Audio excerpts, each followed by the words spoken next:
सवाल मेरी यही प्रार्थना है, भूलूं न मैं नाम कभी तुम्हारा, भूलूं न मैं नाम कभी तुम्हारा।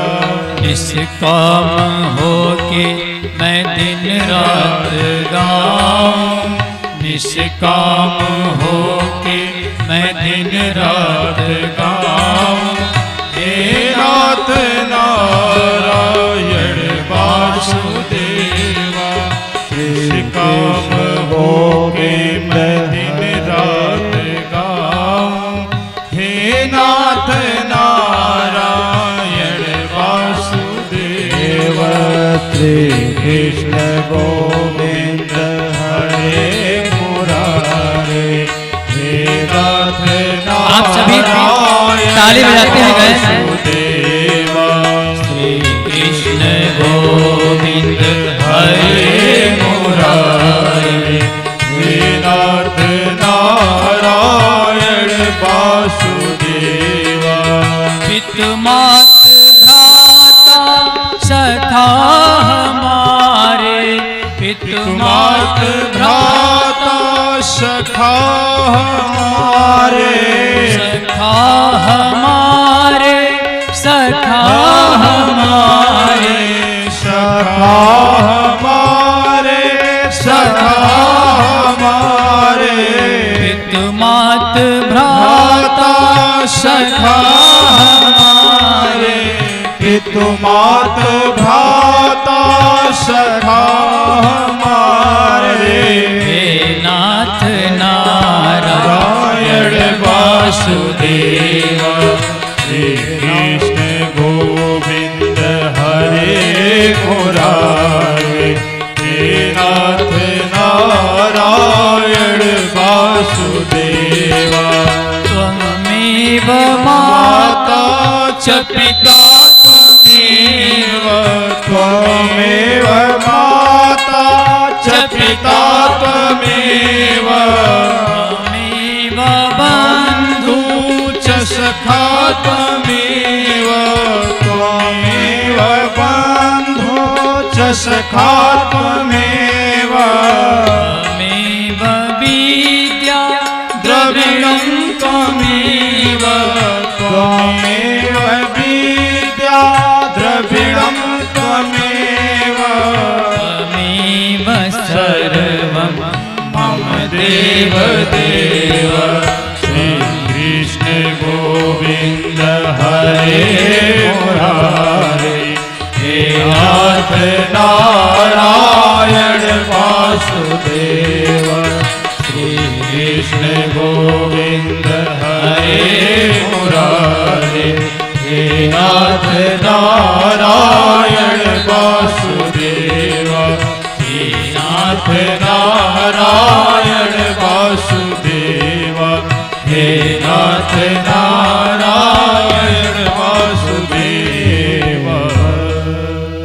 प्रेम से बोले बांके बिहारी लाल की जय, बाल कृष्ण भगवान की जय, और मुकुट बंसी वाले की जय, सावरी सरकार की जय।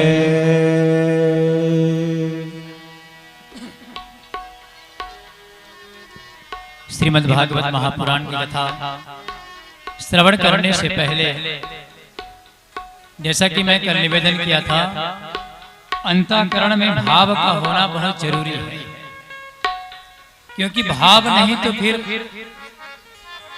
आएंगे समय गवाएंगे फिर चले जाएंगे। इसलिए भाव बना करके कथा श्रवण करें।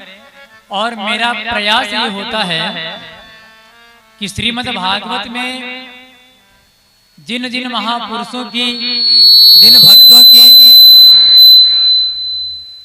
और भगवान की जो कथा बताई गई है, उस कथा के माध्यम से आधुनिक ज्ञान भी आपको मिले कि आखिर ये कथा हम सुनते क्यों हैं, और उस कथा से आज के समय में उसका लाभ कैसे पा सकते हैं।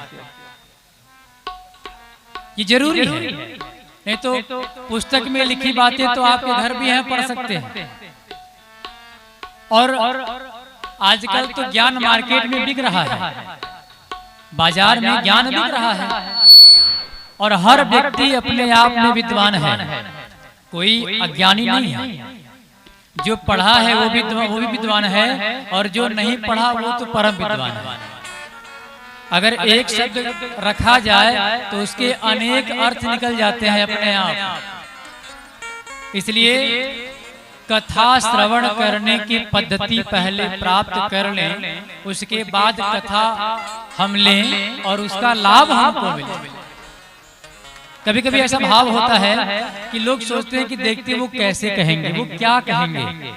हमने तो उस व्यास के मुख से ये सुना था, देखते ये कैसे कहते हैं। तो जहाँ पर तर्क विद्या, जहाँ पर देखने की विद्या है, वहाँ कथा नहीं होती। क्योंकि 88,000 ऋषि महर्षि शौनक आदि ऋषि कथा सुन रहे हैं, सूत जी महाराज कथा सुना रहे हैं, तो वहां पर 88,000 ऋषि महर्षि का वर्णन हुआ।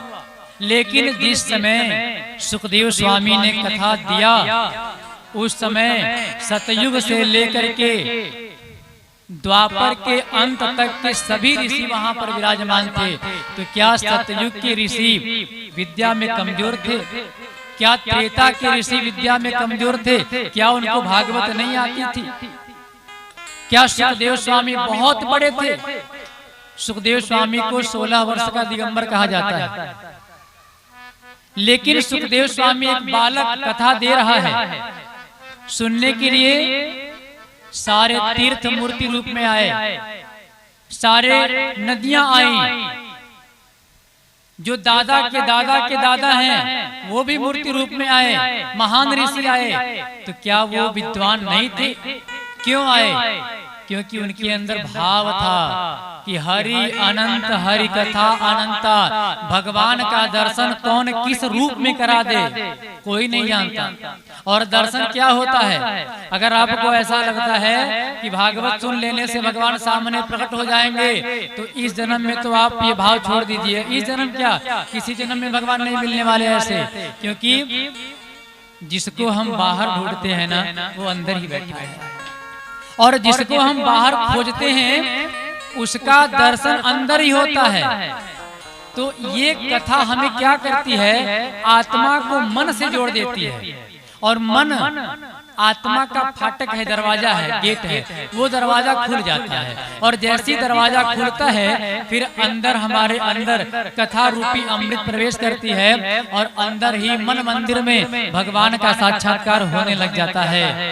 इसलिए कथा श्रवण के द्वारा मन का द्वार खोलिए और अंदर ग्रहण कीजिए, आत्मकोश में विराजमान कीजिए। इसलिए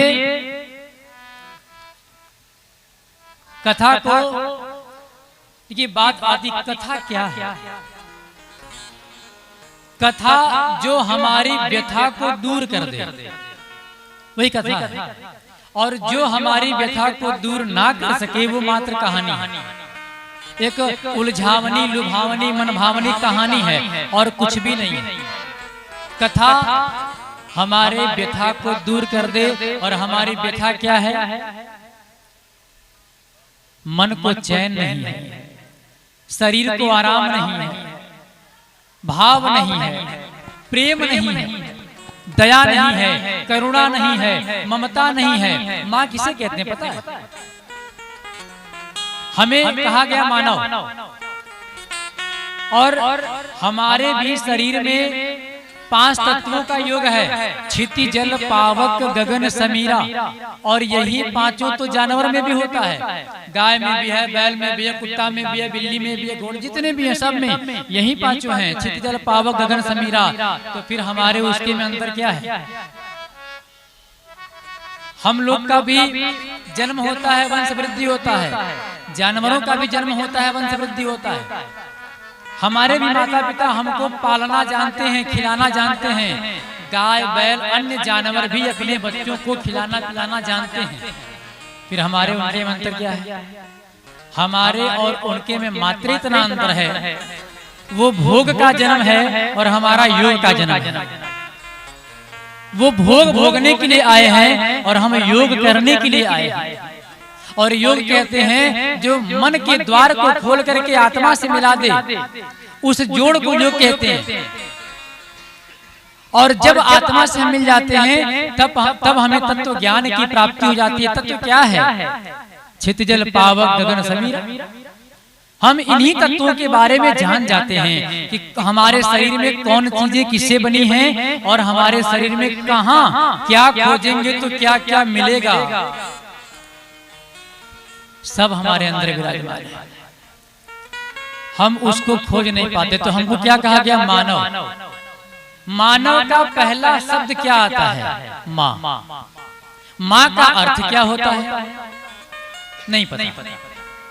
लोग कहेंगे मम्मी, मॉम, मदर, ये ना। माँ का अर्थ क्या होता है? माँ भगवान विष्णु का नाम है। माँ का अर्थ होता है पालने वाली या पालने वाला, दोनों को माँ कहते हैं। यहाँ पर स्त्री पुरुष लिंग का कोई भेद नहीं है। माँ का अर्थ होता है जिसके अंदर 5 चीजें पाई जाती हों: धर्म, कर्म, गुण, ज्ञान, अंत में बताया संगति। धर्म, कर्म, गुण, ज्ञान, ये चारों को जोड़ करके संरक्षित करने वाला, संगति माने जोड़ने वाला, इन चारों को जोड़ने वाला। तो जिसके अंदर 5 चीजें हों, धर्म, कर्म, गुण, ज्ञान, संगति, उसे माँ कहते हैं। और जिनके अंदर ये 5 नहीं है, फिर वो माँ कहलाने का अधिकारी नहीं। दूसरा शब्द आया न। न माने क्या होता है? नर। नर किसे कहते हैं? किसी कवि ने कहा, नर हो ना निराश करो मन को। इसके 2 अर्थ हैं।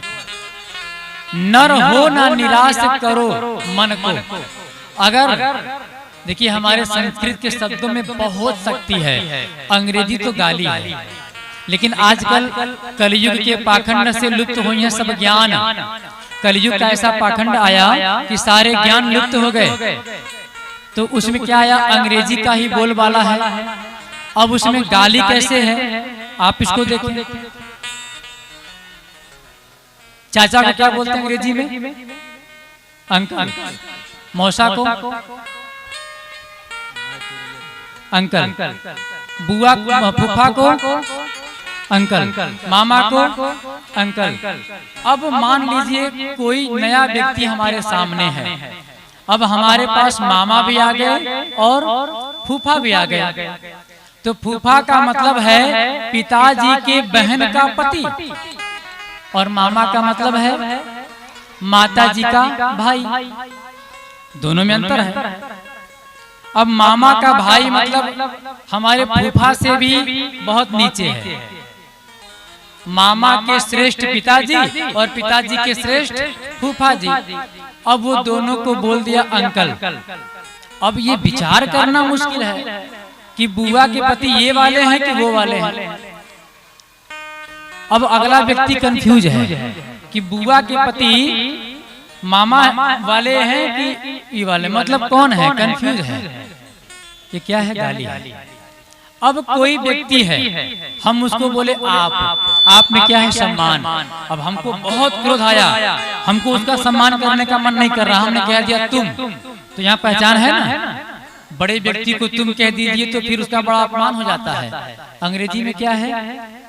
सम्मान करने का मन करे तब भी यू, और अपमान करने का मन करे तब भी यू। पता नहीं वो सम्मान वाला यू कह रहा है कि अपमान वाला यू कह रहा है, समझ में नहीं आता। इसलिए एक गाली। संस्कृत में क्या है? संस्कृत में एक बिंदु का महत्व है। अगर एक बिंदु आप कोई शब्द लिख रहे हैं, एक बिंदु अगर स्याही गिर जाए उसका अर्थ बन जाता है। इतना बड़ा अर्थ उसका। तो नर हो ना निराश करो मन को। अब न के बाद अगर वो बिंदु लग जाए तो क्या होगा? न रहो ना निराश करो मन को।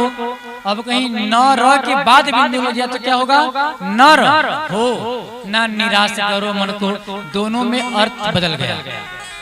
एक में क्या हुआ? न रहो ना निराश करो मन को। मतलब कवि कह रहा है कि आप भी निराश मत होइए और मन को भी निराश मत होने दीजिए। दूसरे में क्या अर्थ बन रहा है? नर हो माने आप नर हैं, नर माने जीवात्मा, आप जीवात्मा हैं, मन को निराश मत होने दीजिए। दोनों अर्थ। तो इसलिए थोड़ा शब्दों के भाव को समझें तब जाकर के अर्थ बनेगा। कवि कहता है कि आप भी निराश मत होइए और मन को भी निराश मत होने दीजिए। न रहो ना निराश करो मन को। तो यहाँ पर न का मतलब होता है नर। नर माने जीवात्मा। मानव में 3 शब्द मा न व का मतलब क्या हुआ? व का मतलब होता है वमन क्रिया, माने उल्टी करना। भोजन किए और फिर मुख से ही निकाल दिए, उल्टी करना, उसे वमन क्रिया कहते हैं। ग्रंथ पढ़े और पढ़ाए वमन क्रिया, ज्ञान लिए और दिए वमन क्रिया। अर्थात बीच वाला कौन है? नर। नर की ड्यूटी क्या है? माँ, अर्थात 5 चीज। 5 चीज अपने पूर्वजों से ले पालन करे और वमन क्रिया माने अपने अग्रजों को दे। इसी का अर्थ है मानव। जो पूर्वजों से ले, बाप दादा इत्यादि से ले पालन करे और अग्रजों को दे, इसी का नाम है मानव। हम लोग क्या करते हैं? वेद के अर्थ अनर्थ करेंगे, डरेंगे ना जी को करेंगे मनमानी। राम जी तुलसीदास जी ने कहा, प्रातः काल उठ के रघुनाथा, माता पिता गुरु ना वही माथा। बच्चों की ड्यूटी होती है सुबह उठे और अपने माता पिता रूपी गुरु का आशीर्वाद ले। कैसे? माथा, इस सर को झुका करके आशीर्वाद ले। उसके जीवन में कभी कोई समस्या नहीं आएगी। हम लोगों ने अपने गुरुजी से या अपने पिताजी से सीखा, पालन किया कि नहीं किया पता नहीं, बच्चों को नहीं दिया। बच्चों को हमने क्या दिया? बच्चा स्कूल जाता है तो हाय बाय करके जाता है, नौकरी करने जाता है तो हाय बाय करके जाता है। सुबह तो पहले सो के उठता ही नहीं है समय से।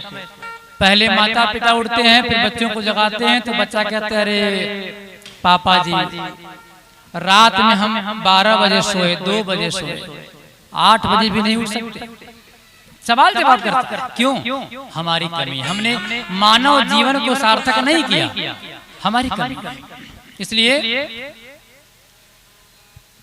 उद्देश्य हमारा क्या होना चाहिए? थोड़ा अपने आप को समझें, तब कथा आपको प्राप्त होगी। और कथा प्राप्त करने के लिए संस्कार का होना जरूरी है। लेकिन कथा तो वैसे संस्कार देती है, भाव होना जरूरी है, क्योंकि जिसके पास संस्कार नहीं है तब तो कथा दिक्कत तो मिलेगा। कथा आपको संस्कार देती है। तो इस मानव तन को सार्थक करना है, इस जीवन को सार्थक करना है, अपने कार्य को जानना है। हम कौन हैं, क्यों आए हैं, उद्देश्य क्या है, हमारा भाव क्या है। तब जाकर के आप पाएंगे कि हम इस जीवन में आ तो गए, पशुवत व्यवहार कर रहे हैं, मनुष्यवत व्यवहार कैसे करेंगे। आइए एक बार समाज कल्याण के लिए प्रार्थना हम सभी करेंगे, जो कि हमारे कथा का अनिवार्य प्रार्थना होता है। ये प्रतिदिन आपको करना है। हमारे साथ आप सभी बोलें, उसके बाद श्रीमद् भागवत कथा में प्रवेश करेंगे। आप सभी हम लोगों के पास तो वाद्य इत्यादि हैं, आपके पास भी कर वाद्य है। ताली बजाते हुए आप हम सबके साथ गाएं। सुखी बसे संसार सब, दुखिया रहे ना को, यह अभिलाषा हम सबकी भगवन पूरी हो। सुखी बसे संसार सब, दुखिया रहे न को, यह अभिलाषा हम सबकी भगवन पूरी हो। सुखी बसे संसार सब दुखिया रहे न कोई। यह अभिलाषा हम सबकी भगवन पूरी हो।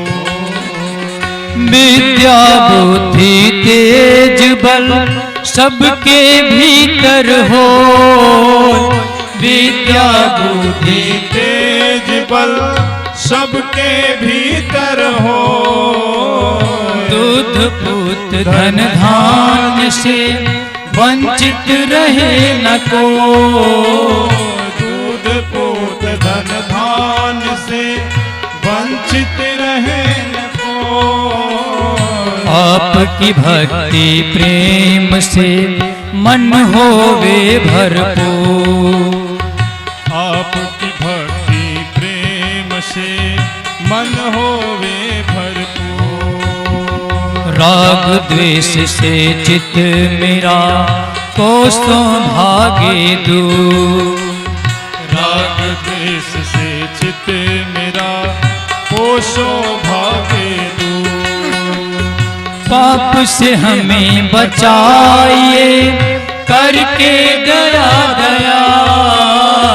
पाप से हमें बचाइए करके दया दया। अपना भक्त बनाई के हमको करो निहार। अपना भक्त बनाए के हमको करो निहार। हमको करो निहार। हमको करो निहार। हमको करो निहार। हमको करो निहार। दिल में दया उदारता मन में प्रेम अपार। दिल में दया उदारता मन में प्रेम अपार। धैर्य हृदय में धीरता सबको दो करता। धैर्य हृदय में धीरता सबको दो करता।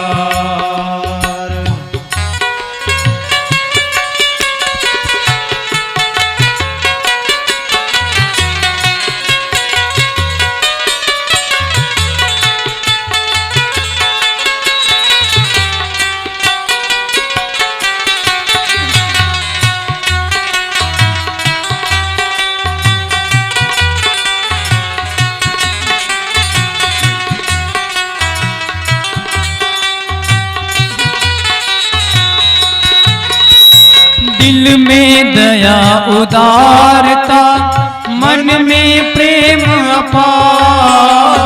दिल में दया उदारता मन में प्रेम अपार। धैर्य हृदय में धीरता सबको दो करता।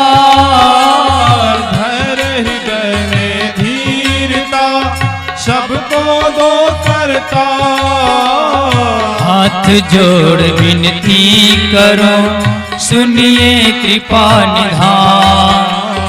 हाथ जोड़ विनती करो सुनिए कृपा निधान। साधु संगत दीजिए दया धर्म का दान। साधु संगत दीजिए दया धर्म का दान। दीजिए दया धर्म का दान। दीजिए दया धर्म का दान। दीजिए दया धर्म का दान। दीजिए दया धर्म का दान।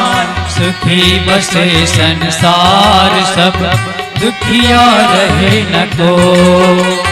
यह अभिलाषा हम सबकी भगवन पूरी हो।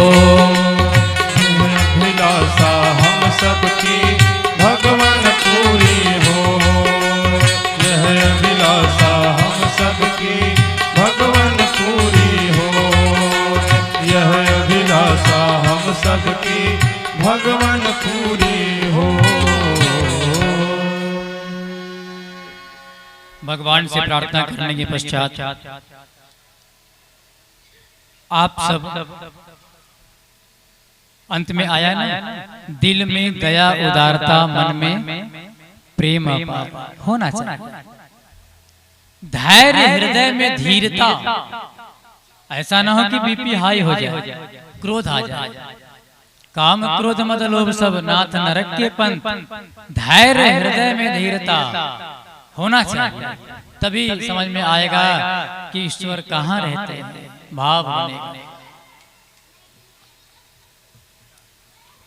कथा में प्रवेश करते हैं।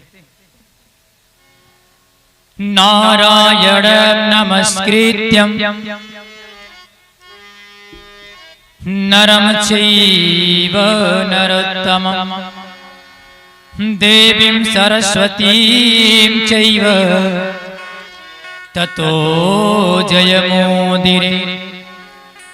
कृष्णं नारायणं वन्दे, कृष्ण वन्दे व्रजप्रियं, कृष्णद्वैपायनं वन्दे, कृष्ण वन्दे पृथासुतं। सच्चिदानंद रूपाय विश्वोत्पत्त्यादि हेतवे तापत्रय विनाशाय श्री कृष्णाय वयं नमः। यप्रव्रजेन्तमनुपेतमपेतकृत्यं द्वैपायनो विरह कातुर आजुहाव पुत्रेति तन्मयतयान्तरवोऽभिनेदुस्तं सर्वभूतहृदयं मुनिमानतोऽस्मि।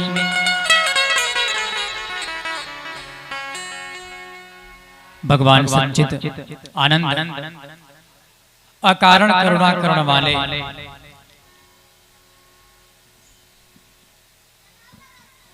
बाल कृष्ण भगवान की वांगमयी प्रतिमूर्ति श्रीमद् भागवत महापुराण। देखिए ये जो महापुराण है ना, भगवान की बाल रूप के समान है। शुरुआत जो है बाल रूप से होती है और उस बाल रूप में सारी कथा आते आते आते आते सातवें दिन हम लोग उनको युवा कर देते।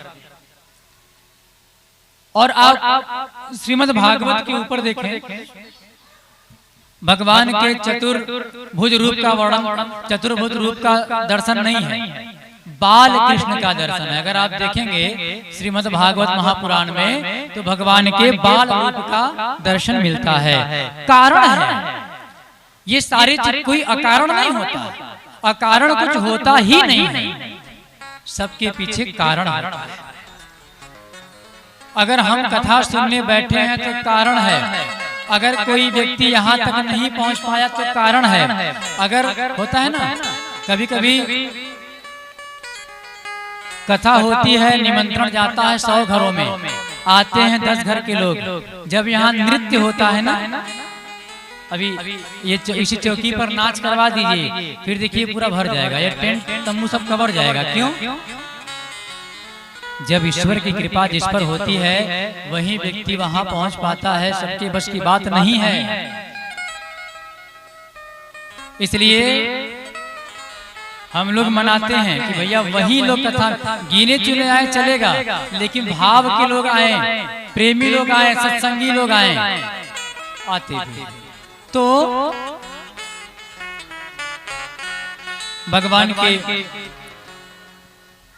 भगवान जो आध्यात्मिक, आदि दैहिक और आदि भौतिक 3 प्रकार के ताप होते हैं, उन तीनों प्रकार के ताप का नाश करने वाले भगवान को बारंबार प्रणाम नमन करते हुए कथा को आगे बढ़ाते हैं।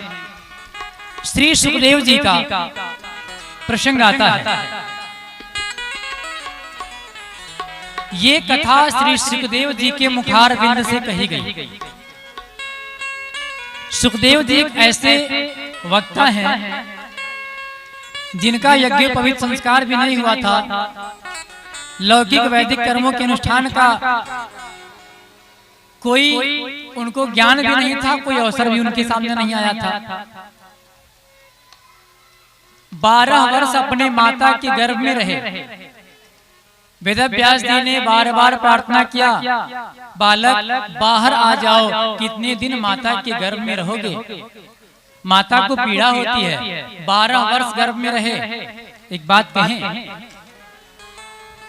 जब कोई आश्चर्य होता है ना, जैसे कि इसमें लिखा कि 12 वर्ष सुखदेव स्वामी माता के गर्भ में रहे, तो जो कथा प्रेमी है बड़े भाव से सुनेंगे, लेकिन जो विरोधी है क्या कहेंगे, बताओ ऐसा भी कभी हो सकता है क्या कि माता के गर्भ में 12 वर्ष कोई रह जाए?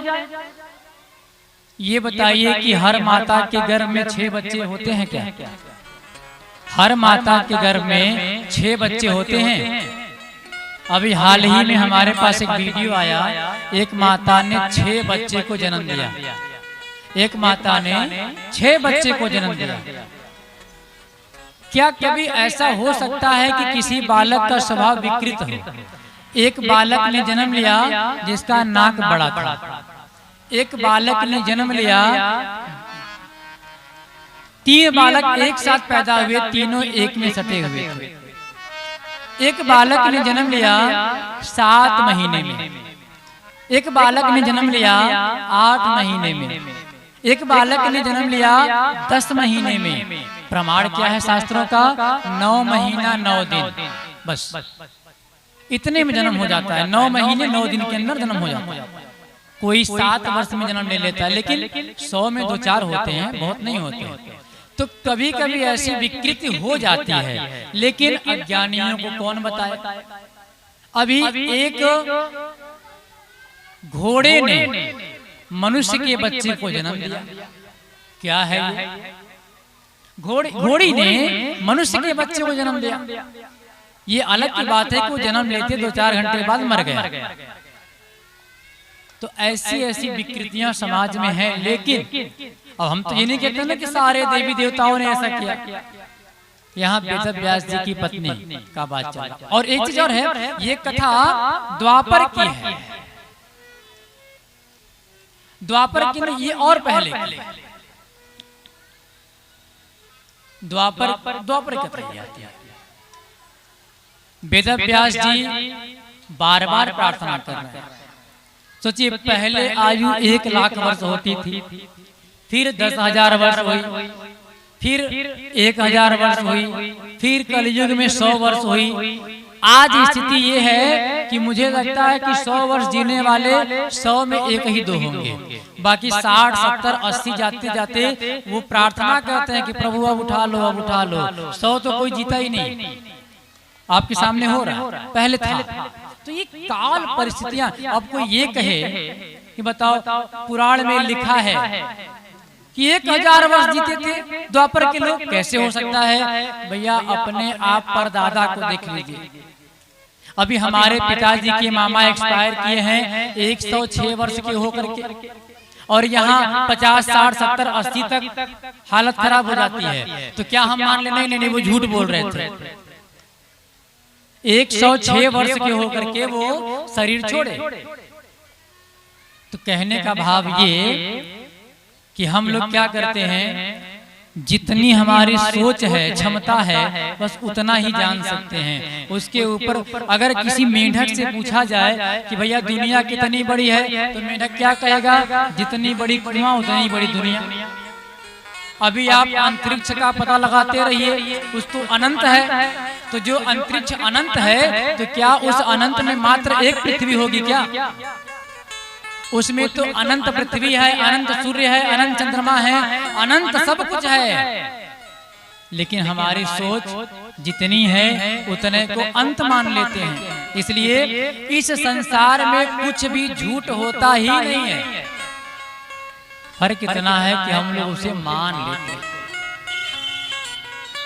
और हर लोग को, हर पृथ्वी जैसे हर लोग को एक चलाने वाला चाहिए होता है, उसी को हम भगवान मानते हैं।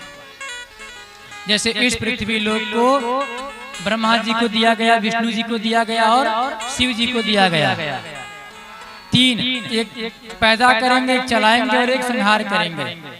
अब उसी में हम लोग का पूरा जन्म चल रहा है, जन्म चक्र चल रहा है।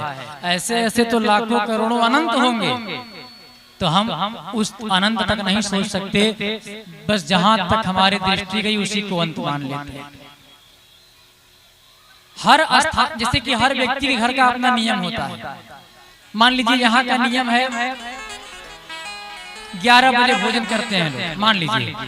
किसी के यहाँ का नियम है 8 बजे खा के सो जाते हैं, तो 8 बजे वाला क्या कहेगा? नहीं नहीं नहीं, हमारा ही नियम सच है, बाकी सब झूठ है। 11 बजे वाला कहेगा अरे क्या 8 बजे खा के आदमी पूरी रात भूखा रहे, क्या मतलब है, आराम से 11 बजे खाए, उसको झूठा कहेगा। तो एक दूसरे को झूठा साबित करने के चक्कर में हम यहीं पर अर्थ व्यर्थ अनर्थ करते चले जाते हैं। आप अपना काम कीजिए ना, नाम जपते चलो, काम करते चलो, क्या फर्क, क्या दिक्कत है? लेकिन नहीं कर सकते हम, क्यों? क्योंकि कलयुग का ऐसा प्रभाव है, हम नहीं कर सकते। हमारी ड्यूटी सिर्फ इतनी लग गई है कि हम कैसे लोगों में कमी निकाले, कैसे लोगों की बुराई करें, वो चाहे देवी देवता हो, चाहे धर्मात्मा हो, चाहे संत हो, चाहे मनुष्य कोई भी हो, कैसे उसकी कमी निकाले।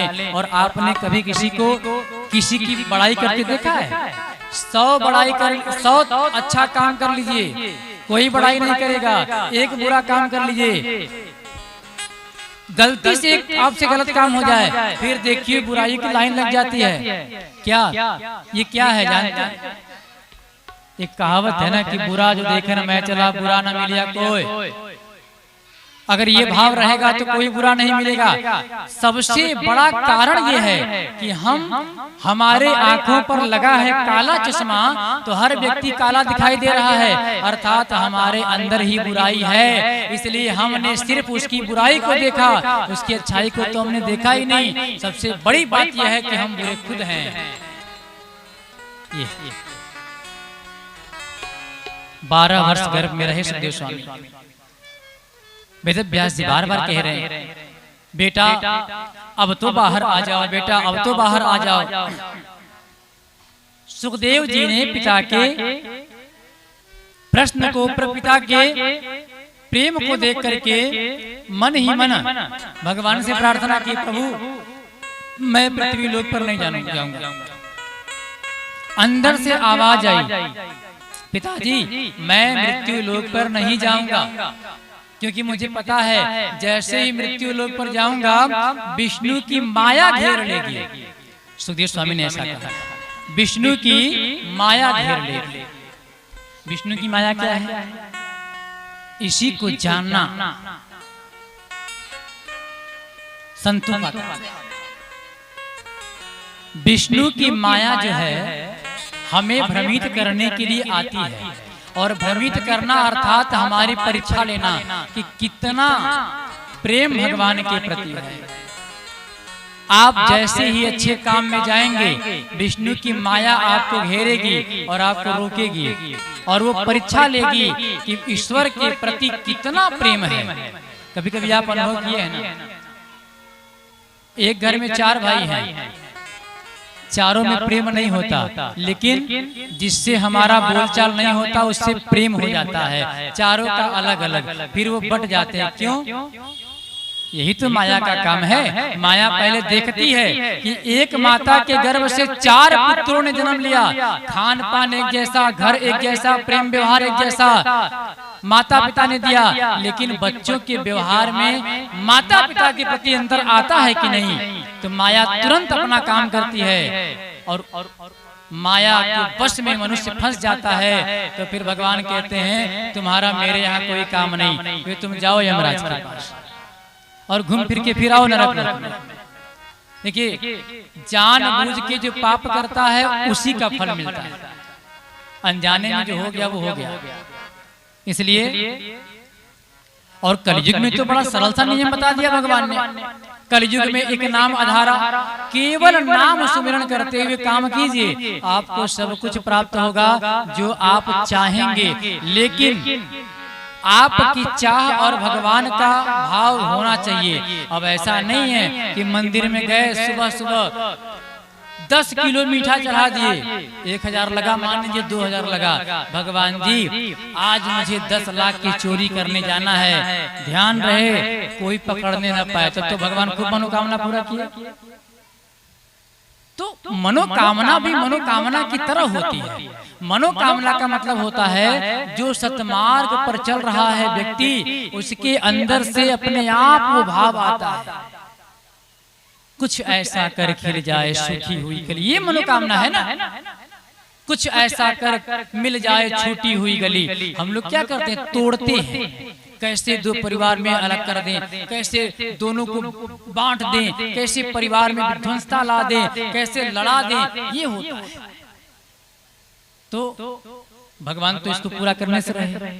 अब उल्लू कहता है प्रभु जी हम भी तो लक्ष्मी की सवारी है ना, तो आप हमारे लिए हमेशा दिन किए रहिए, सोर्स लगाता है। अब कौवा कहता है कि हम भी तो शनिदेव महाराज के सेवक हैं, हमको रात में नहीं दिखता। उल्लू कहता है दिन में नहीं दिखता। अब भगवान क्या करें, उल्लू की माने कि कौवा की माने? तो दोनों की भावना को समझ करके दिन और रात दोनों बनाया। इसी प्रकार से मनुष्य के जीवन को सार्थक करने के लिए सुख और दुख दोनों बनाया है। इसीलिए कहावत आती है कि दुख में भूलो मती, सुख में भूलो मती, इक्वल बराबर रहना है। तो हम आप इस बात को समझें, बार बार प्रार्थना करने से सुखदेव स्वामी कहते हैं प्रभु पिताजी विष्णु की माया घेर लेगी, मैं नहीं आ सकता। तब वेद व्यास जी कहते हैं पुत्र तुम आओ, तुम्हारे लिए हम विधान बनाएंगे। मैं तुम्हारा पिता हूँ ना, माता के घर में रहोगे तो तुम्हारी माँ को पीड़ा होगा। तो माँ की पीड़ा को देख करके सुखदेव स्वामी ने त्याग किया है, भगवान के लिए नहीं। जैसे मैंने कल विश्वास और त्याग की कथा बताई थी, तो सुखदेव स्वामी ने त्याग किया किसका, अपने सुखों का, क्योंकि उनको पता है कि विष्णु की माया घेर लेगी, लेकिन माता के घर में रहेंगे तो माँ को कष्ट होगा, इसलिए मैं माँ को कष्ट में नहीं डाल सकता। उन्होंने त्याग किया है और गर्भ से निकले और सीधे जंगल की ओर चल दिए, जंगल की ओर भागने लगे। 12 वर्ष के पुत्र, एक बात और जानिए, एक होते हैं पुरुष, एक होते हैं महापुरुष, एक होते हैं दिव्य पुरुष। तो सुखदेव स्वामी दिव्य पुरुष हैं, और दिव्य पुरुष के अंदर प्रतिभा अपने से। आप अभी एक बच्चे का बहुत तेजी से नाम चल रहा है कौटिल्य, आप सभी जानते होंगे। अब ये बताइए कि गर्भ में कौन सिखा दिया, उसको पूरा ब्रह्मांड याद है। हम लोग पढ़ते पढ़ते पढ़ते बुढ़ाई आ गई, मर भी गए, नहीं सीख पाए, लेकिन उसको जो प्रश्न करिए सीख जाता है। क्या है वो, महापुरुष है। दिव्य उसको नहीं कहेंगे, लेकिन वो महापुरुष है। हम लोग क्या है, पुरुष है। तो ऐसे ऐसे आते रहते। हमारे आपके लिए आश्चर्य है, अज्ञानी उसमें देखिए, अच्छे कामों में भी बुराई निकालना बुरे लोगों का काम है, और बुरे काम में भी अच्छाई निकाल लेना अच्छे लोगों का काम है। ये तो हमारे आपके भावना पर निर्भर करता है कि हम कैसे क्या करते हैं। चल दिए सुखदेव स्वामी जंगल की ओर। यप्रव्रजन्तमनुपेतमपेत कृत्यम द्वैपायनो विरह कातुर आजुहावा। विरह कातुर आजुहावा, दुखी होकर के रोक रहे, हे पुत्र रुको। वेद व्यास जी दुखी होकर के, बेटा तुम कहाँ जा रहे हो, रुको बेटा रुको। पुत्रेति तन्मयतयांतर्वोऽभिनेन्दु स्तम सर्वभूतं हृदयं मुनिमानतोऽस्मि। ऐसे सर्वभूत हृदय स्वरूप श्री सुखदेव स्वामी को हम सभी बार बार नमस्कार करते हैं, प्रणाम करते हैं।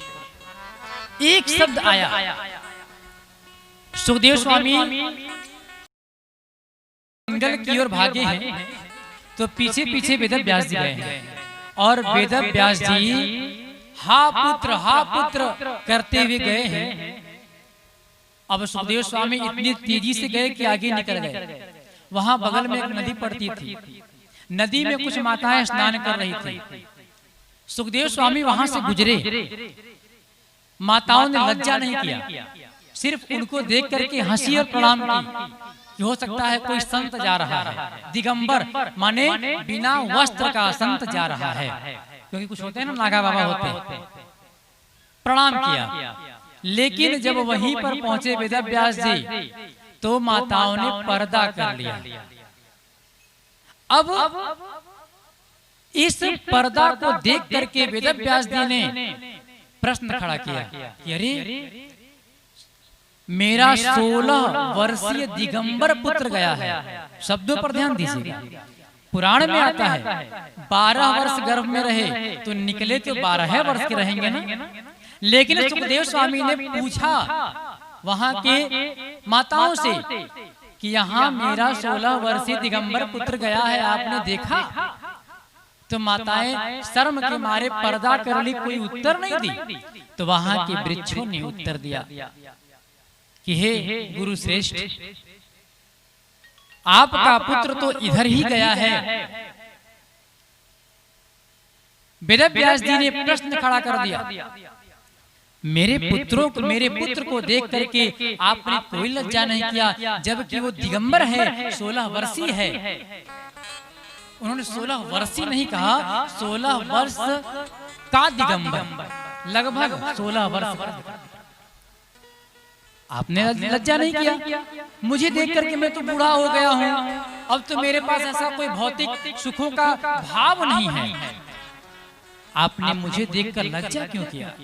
तो उनकी तरफ उनके प्रश्नों का उत्तर वहां के दिव्य वृक्षों ने दिया। कहा, हे ईश्वर, अभी आपके बच्चे को कोई भौतिक ज्ञान नहीं है, अभी आपका बच्चा शून्य है, लेकिन आप सभी ज्ञान से परिपूर्ण हो चुके हैं। आपको दुनियादारी का, समाज का, हर सुख दुख का हर ज्ञान आपको प्राप्त है। तो लज्जा आपसे नहीं है, आपके ज्ञान से है। एक छोटा सा बालक होता है, माता उसे दूध पिलाती है, छोटा सा बालक है, वो सबके सामने वैसी बिना कपड़े घूमता है, लेकिन वो कपड़ा पहनना कब शुरू करता है? जब बड़ा होता है, जब ज्ञान होता है। तो दोष शुरू कहाँ से होता है? ज्ञान जब होता है। इसीलिए कहा जाता है जब बालक छोटा है तो उसके अंदर देव का वास होता है, क्योंकि वो इस दुनियादारी के माया से परे है। और जब ज्ञान होता है तब हम लगते हैं भेदभाव करने, सुख दुख का अनुभव करने, अपना पराया करने, ये सब करने लगते हैं ज्ञान की वजह से। बच्चा तो एक नवाला उनकी थाली में खाया, एक नवाला उनकी थाली में, उसको पता ही नहीं कि जूठा शब्द क्या होता है। हम लोग क्या करते हैं, ज्ञान जब आता है तब उससे बचने लगते हैं, नहीं हम जूठा नहीं खा सकते। इसलिए आपको पूरा ज्ञान हो चुका है।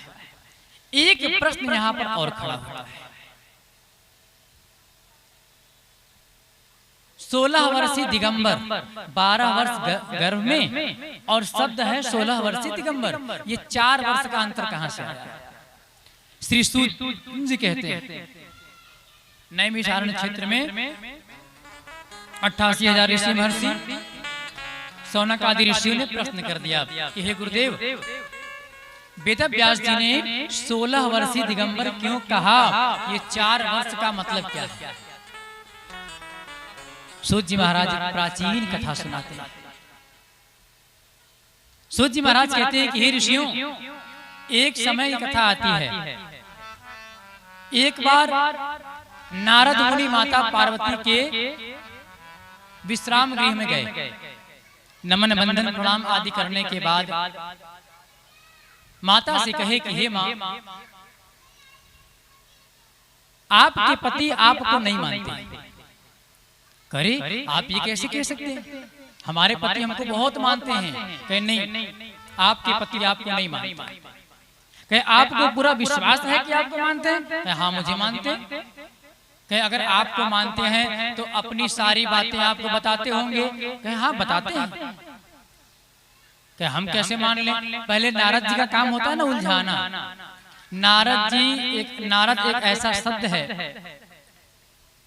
जिनके 2 अर्थ बनते हैं। पहला अर्थ है नारद, जिसकी बातों को कोई रद्द न कर सके। जिसकी बात को कोई काट उन्होंने जो कह दिया अब वो घटित होगा समाज में। दूसरा, नारद जी को भगवान विष्णु का मन कहा जाता है। मन इसलिए कहा जाता है क्योंकि भगवान को जब कोई काम बनाना या बिगाड़ना होता है तो नारद जी को भेज देते हैं, नारद जाओ ये चिंगारी लगा के आओ, उसके बाद तो बाकी मैं देख लूंगा। नारद जी गए। अब यहाँ पर क्या है, समाज कल्याण के लिए एक रास्ता बनाना है, इसलिए नारद जी के पास, नारद जी माता पार्वती के पास जाते हैं, उनसे खूब प्रश्न होता है, माता आपको आपके पति कितना मानते हैं? मैं बहुत मानते हैं। कहता तो अपनी सारी बातें आपको बताते होंगे? हाँ सब बताते हैं। कुछ छिपाते नहीं? कह नहीं कुछ नहीं छिपाते।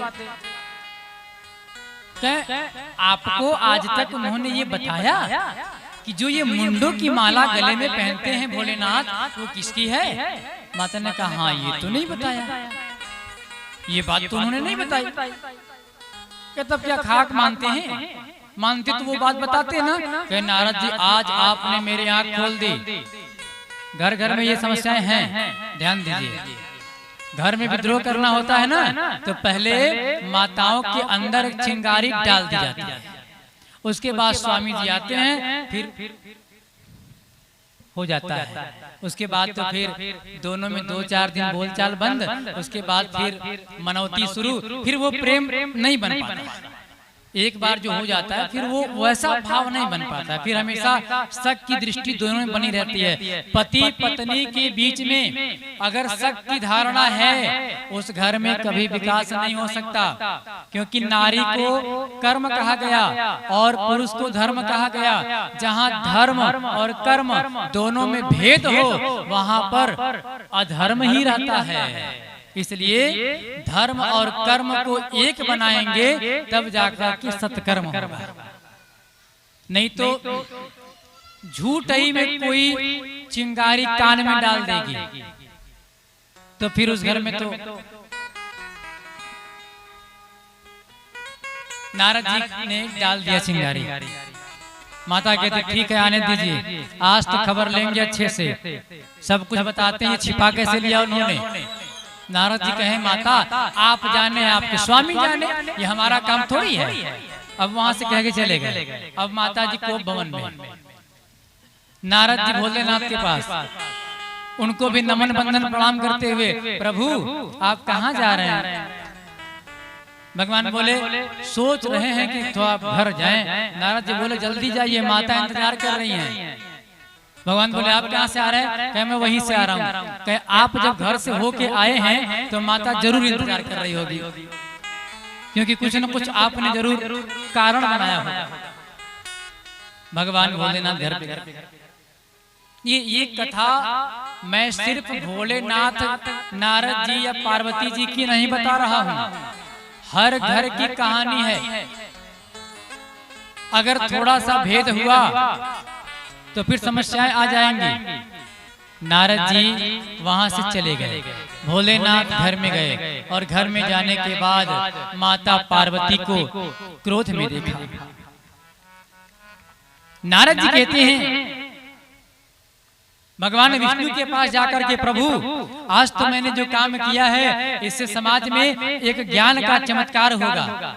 है भगवान भी दुख सह करके समाज को ज्ञान का भंडार दिए हैं, पहले वो किए हैं तब दिए हैं, और इसलिए दिए हैं कि आप उससे सीखें और अपने को शांति भाव से रखें। कोई शराबी पिता ये नहीं चाहता कि मेरा बच्चा शराब पिए, क्यों? क्योंकि उसको उसका अनुभव हो गया है, इसलिए बार बार कहता है बेटा मैंने उसका अनुभव कर लिया। लेकिन बच्चा कहता है जब पिता ने पिया है थोड़ा चख लेते हैं, क्यों पिया? और जब चख लिया तो फिर गया, फिर वो अपने बच्चे से कहेगा, वो चलते चलते चलते चलते फिर एक कई जन्म बर्बाद हो जाते हैं। इसलिए अगर बड़े बुजुर्ग संत महात्मा पुराण कुछ कहता है आप उसका पालन कीजिए, श्रवण करते हुए ग्रहण कीजिए। पार्वती जी से भोलेनाथ जी ने कहा देवी बड़ी क्रोध में हो, वही जो नारियों की बात होती है, बात मत कीजिए हमसे, आपसे हमको बात नहीं करना है, अरे देवी बताओ तो क्या हुआ, जब बताओगे नहीं तो जानेंगे कैसे, आप तो हमसे दूर ही रहिए, इतना विश्वास करते थे आप पर, लेकिन आप देवी बताओ तो हुआ क्या है। अरे वो तो भला हो नारद जी का कि हमारे पास वो आए, हमारी आंख खोल दिए, अन्यथा आप तो हमको अंधेरे में डाले थे। अब पता नहीं पार्वती जी का उससे क्या बिगड़ रहा था, पार्वती जी का उससे कुछ लेना देना है नहीं। अरे मुंडों की माला पहने हैं तो पहने हैं, क्या लेना देना है, उससे कौन सा उनका मायका छूट रहा है कि उनका धन घट रहा है कि उनको कुछ नहीं मिल रहा है। लेकिन नहीं, चिंगारी पड़ी है। अरे देवी बताओ तो आप क्या चाहती हो। माता ने पार्वती जी ने बोला, स्वामी आप मुझे इतना मानते हैं, लेकिन इतनी बड़ी बात आप छिपा ली, ये मुंडों की माला किसकी पहनते हैं, तुरंत बताइए। देवी ये बहुत बड़ी बात नहीं है, लेकिन ये अमर कथा है, ये बहुत बड़ी बात नहीं है, लेकिन ये एक अमर कथा है जो कि मैं तुमको नहीं बता सकता। अब तो माता पार्वती जी का और पारा ऊपर, क्यों नहीं बताएंगे, आपको बताना पड़ेगा। अब जहां पर माता हटकी तो जानिए कि वहां पर फिर समस्या ही समस्या है। तब भोलेनाथ कहे आप जिद मत करिए, बार बार पार्वती जी ने जिद किया। भोलेनाथ कहे मैं आपको बताऊंगा एक शर्त पर, पहले तो आप पूरी बात सुनेंगे। उन्होंने कहा हाँ सुनेंगे। तो हमको इसका विश्वास कैसे हो कि आप सुन रही हैं, तो आपको हुंकारी भरना होगा, क्योंकि ये लंबी कथा है। कहा हुंकारी भरेंगे। तो सबसे पहले भोलेनाथ ने कहा कि ये जितनी बार आपने देह त्याग किया है, मैं आपके ही मुंडों को अपने यादगार के रूप में माला बना करके अपने गले में पहनता हूँ।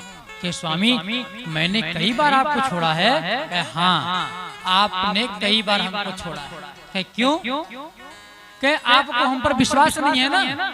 अभी देखिए आप वही भाव बना रही हैं, हर बार आप जिद करती हैं, इसलिए हमारा आपका संबंध छूट जाता है। और जब छूट जाता है तो फिर जुड़ता नहीं है, तो आप जो है शरीर का त्याग कर देती हैं। और जब त्याग कर देती हैं तो हम आपसे इतना प्रेम करते हैं कि आपके मुंडों को अपने पास रखते हैं। तो अपने पास रखने का मतलब कैलाश पर रखेंगे तो हमसे दूर रहेगा, इसलिए माला बना के पहनते हैं। कहे प्रभु आप मुझे इतना मानते हैं। नारद जी बेवजह हमारे दिमाग में चिंगारी डाल गए। लेकिन प्रभु हमको बता दीजिए आखिर हम बार बार शरीर त्याग क्यों किए। तब सारा दृश्य बताना शुरू किया। कैलाश पर्वत पर बैठे और माता पार्वती के सभी मुंडों का, जैसे कि आप एक होता है हरितालिका तीज और एक होता है हरियाली तीज। हरितालिका के पहले वाली जो तीज आती है उसी का नाम हरियाली तीज है। हरियाली तीज में भगवान भोलेनाथ ने माता पार्वती को जो पहले जन्म में जब आई तो उनको जब माता पार्वती के रूप में आई दक्ष राजा के यहाँ, दक्ष क्या नहीं, जब वो हिमालय राज के यहाँ आई, पार्वती के रूप में आई, तो भगवान भोलेनाथ की तपस्या की। तो भगवान भोलेनाथ ने वरदान दिया कि हे देवी आज के दिन आपने मुझे प्रसन्न किया है। श्रावण का महीना था, श्रावण के अजोरिया के तीज वाले को हम लोग हरियाली तीज कहते हैं। उस दिन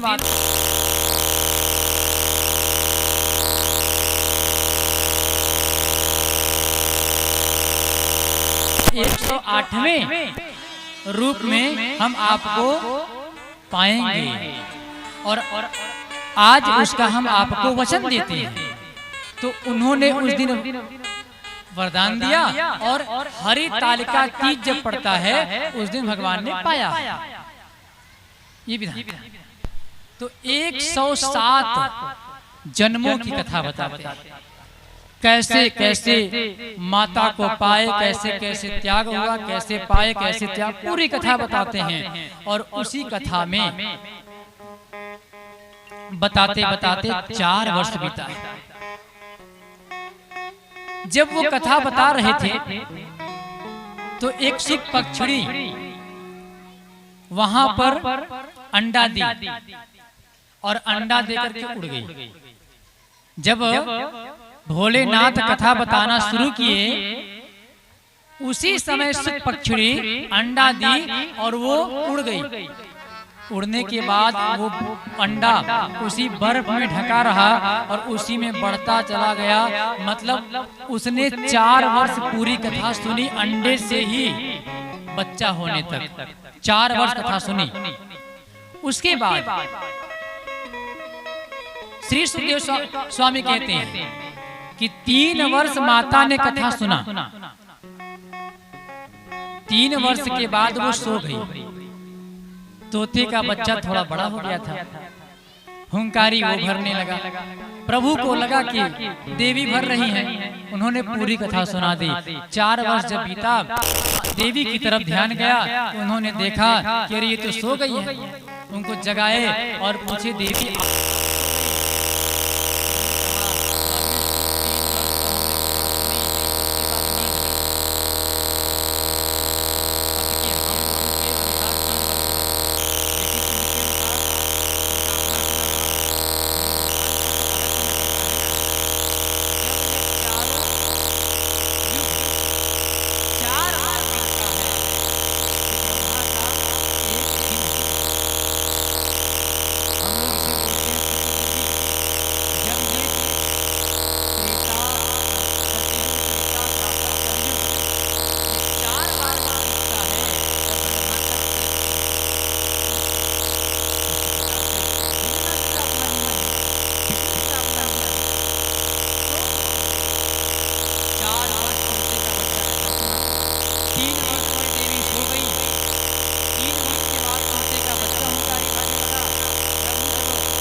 भक्ति ज्ञान विरागा तो विभो क्रोधवर्धते महा माया माया मोह निरासश्च वैष्णव्यै क्रियते कथम। भक्ति ज्ञान और वैराग्य से प्राप्त होने वाले महान विवेक भी वृद्धि किस प्रकार होती है, कैसे होती है, हमें बताएं। श्री सूत जी महाराज ने जो कथा बताई, शौनक आदि ऋषियों को, कि एक बार नारद मुनि भ्रमण करते हुए मृत्यु लोक पर आते हैं। नारद जी को लगा मृत्यु लोक पर सुख संपदा ऐश्वर्य इत्यादि सारी चीजें हैं, थोड़ा वहां चले, वहां का भ्रमण करते हैं। मृत्यु लोक पर आए,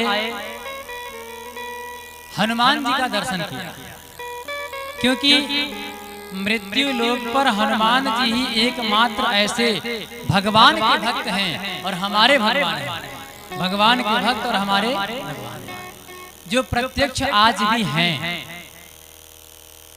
उनका दर्शन करना, क्योंकि ये कथा कलयुग की है।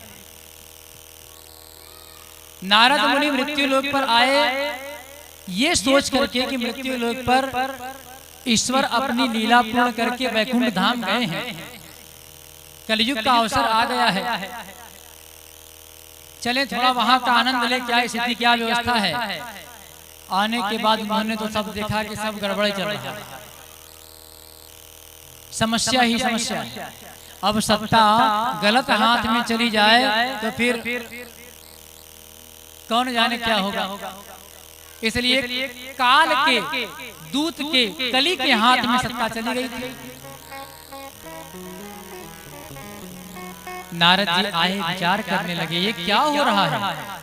हनुमान जी के मंदिर में गए, दर्शन किए, हाथ जोड़ के प्रार्थना की, प्रभु मैं मृत्यु लोक पर आ गया हूँ, अब यहाँ सुख पाने के लिए आया हूँ। और त्रेता युग में प्रभु श्री राम ने आपको आदेश दिया है कि जब तक भगवान का अंतिम अवतार न हो जाए तब तक भक्तों की रक्षा के लिए आपको यहाँ रहना होगा।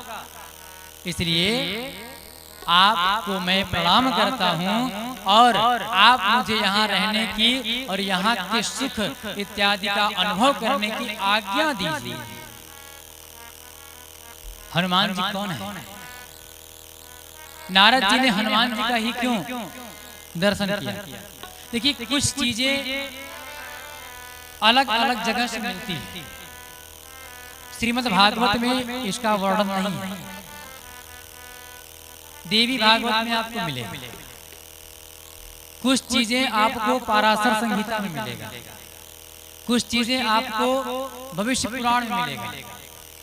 तो ये सब जोड़ करके, क्योंकि 18 पुराण है और 18 पुराण में जो जैसा भाव रखा वैसा पुराण लिख दिया, तो सबको जोड़ करके कथा सार बनती है।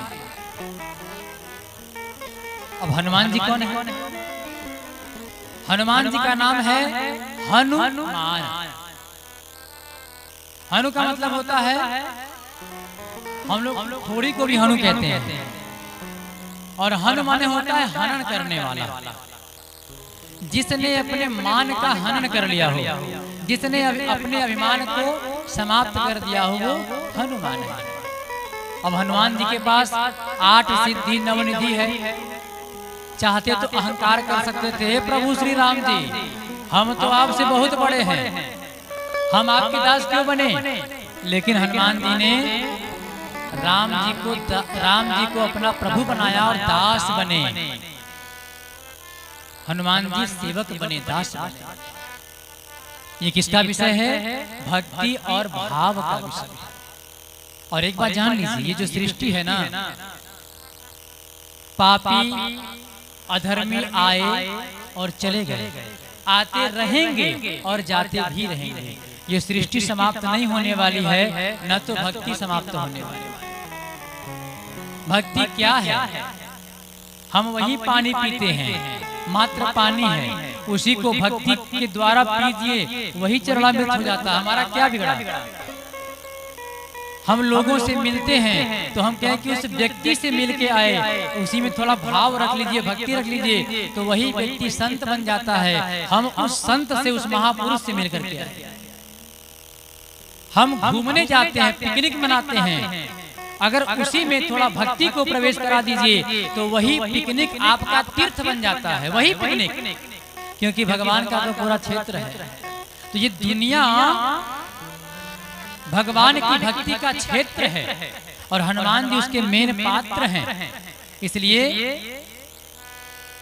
एक हनुमान जी की सेवा में, क्योंकि हनुमान जी का भी चरित्र आज संजोग से मंगलवार भी है, आइए हनुमान जी की सेवा में आप सभी हनुमान जी को प्रसन्न करना है तो थोड़े उनके लिए एक भजन हो जाए।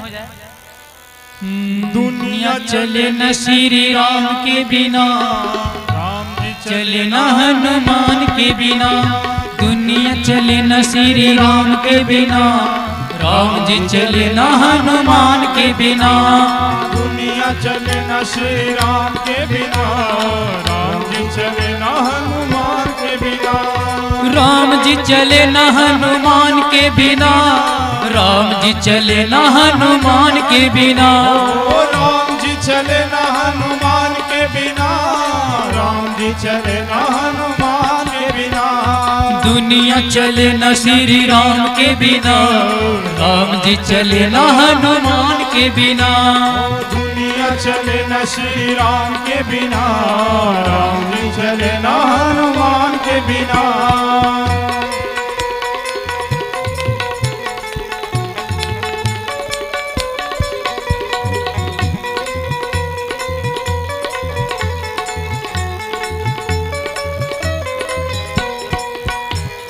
क्या कहते हैं जो भगवान के भक्त हैं, जो हनुमान जी के भक्त हैं, वो क्या कहते हैं? भाव आता है, सीता हरण की कहानी सुनो, बनवारी मेरी जुबानी सुनो, सीता हरण की कहानी सुनो, बनवारी मेरी जुबानी सुनो, सीता हरण की कहानी सुनो, बनवारी मेरी जुबानी सुनो, सीता हरण की कहानी सुनो, बनवारी मेरी जुबानी सुनो, सीता मिले न श्री राम के बिना, सीता मिले न श्री राम के बिना, सीता मिले न श्री राम के बिना, सीता मिले न श्री राम के बिना, पता चले न हनुमान के बिना, ओ सीता मिले न श्री राम के बिना, पता चले न हनुमान के बिना, दुनिया चले न श्री राम के बिना, राम जी चले न हनुमान के बिना, दुनिया चले न श्री राम के बिना, राम जी चले न हनुमान के बिना।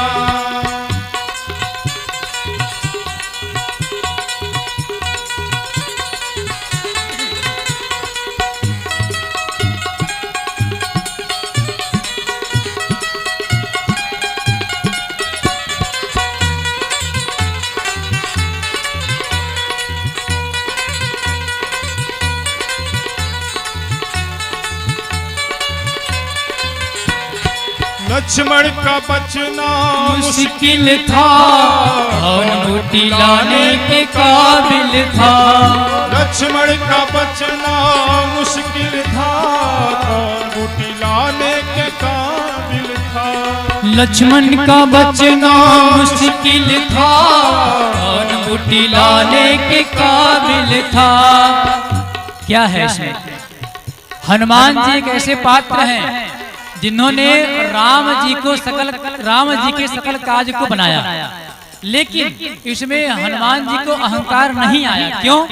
क्योंकि हनुमान जी को भी तो पता है राम जी हमको सेवा का अवसर दिए हैं, इसलिए सकल लक्ष्मण का बचना मुश्किल था, कौन बूटी लाने के काबिल था, लक्ष्मण का बचना मुश्किल था, कौन बूटी लाने के काबिल था, लक्ष्मण बचे न श्री राम के बिना, लक्ष्मण बचे न श्री राम के बिना, बूटी मिले न हनुमान के बिना, लक्ष्मण बचे न श्री राम के बिना, बूटी मिले न हनुमान के बिना, दुनिया चले न श्री राम के बिना, राम जी चले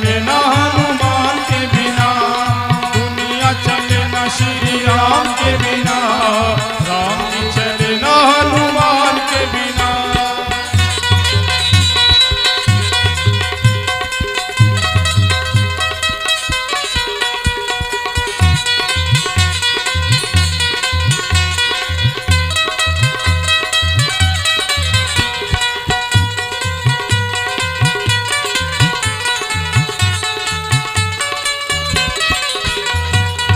ये ज्ञान कैसे आया हमारे पास?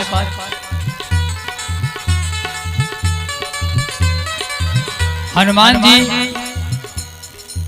और राम जी और इन परम सत्ता का ज्ञान हमारे पास कैसे आया? और हम अनुभव किस रूप में करते हैं? देखिए, रामायण हम पढ़ते हैं, रामायण का अर्थ ही होता है रामायण, जहाँ पर राम रहते हों और जहाँ पर राम की लीला का वर्णन किया गया हो, तो हमें उससे ज्ञान प्राप्त होता है।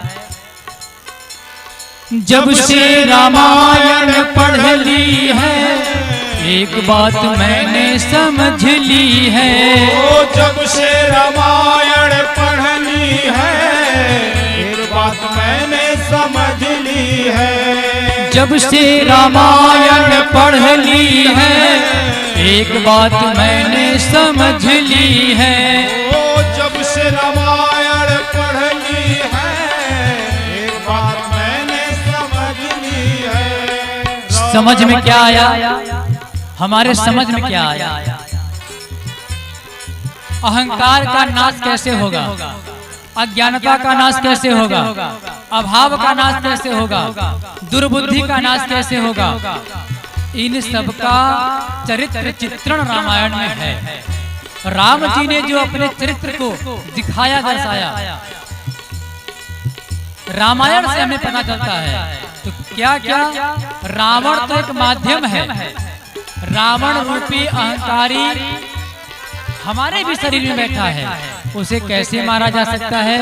तो हमारे अंदर भाव विश्वास होना चाहिए और एक ऐसे साथी की आवश्यकता होनी चाहिए जो हमारे साथ विश्वास पात्र बनकर के रह सके। तब कहना पड़ता है, जब से रामायण पढ़ ली है, एक बात मैंने समझ ली है।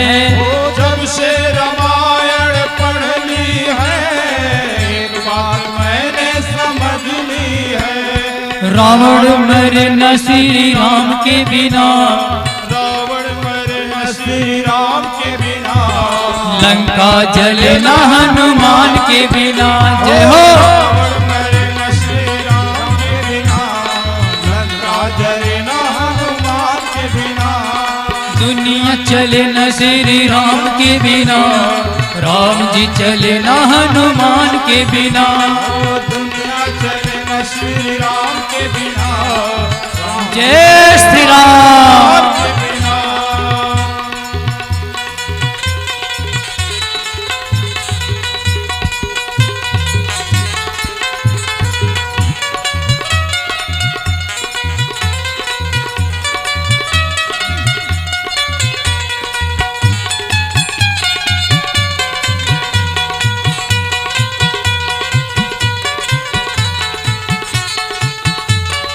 जय श्री राम।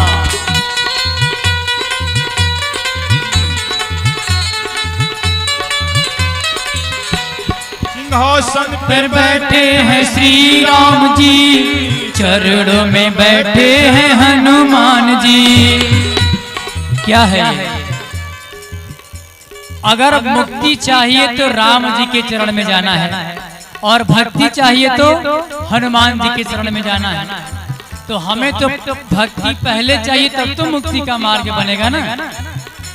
इसलिए सिंहासन पर राम जी बैठे हैं और हनुमान जी कहाँ बैठे हैं? उनके चरण। राम जी जज हैं, हनुमान जी उनके वकील हैं। अब मुकदमा लड़ना है मोक्ष पर जाने का, तो जज साहब से तो कहेंगे नहीं, वकील साहब से कहेंगे। अब वकील साहब जाकर के जज साहब से सिफारिश करेंगे, प्रभु इसको मोक्ष करा दीजिए। तो भक्ति मिलेगी हनुमान जी से, और भक्ति ही मोक्ष का मार्ग है। इसलिए सिंहासन पर बैठे हैं श्री राम जी, चरणों में बैठे हैं हनुमान जी। सिंहासन पे बैठे हैं श्री राम जी, चरणों में बैठे हैं हनुमान जी। मुक्ति मिले न श्री राम के बिना, मुक्ति मिले न श्री राम के बिना, भक्ति मिले न हनुमान के बिना।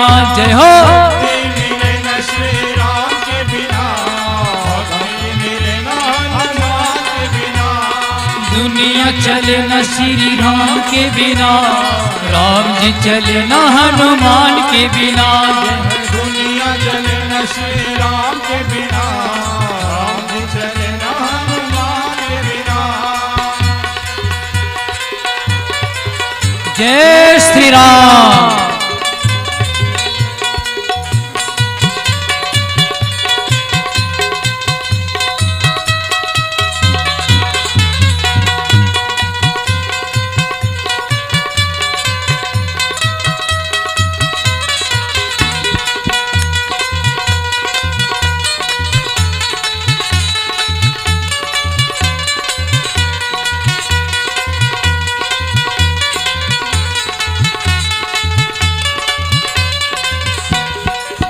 हनुमान जी के चर्चा का वर्णन वेदों में भी आया।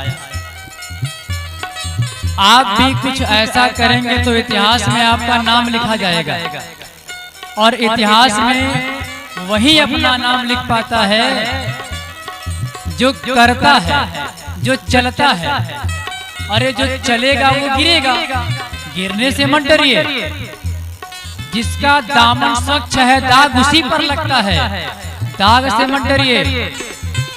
इसलिए जो करना है कर डालिए, तब आपका नाम इतिहास में लिखा जाएगा।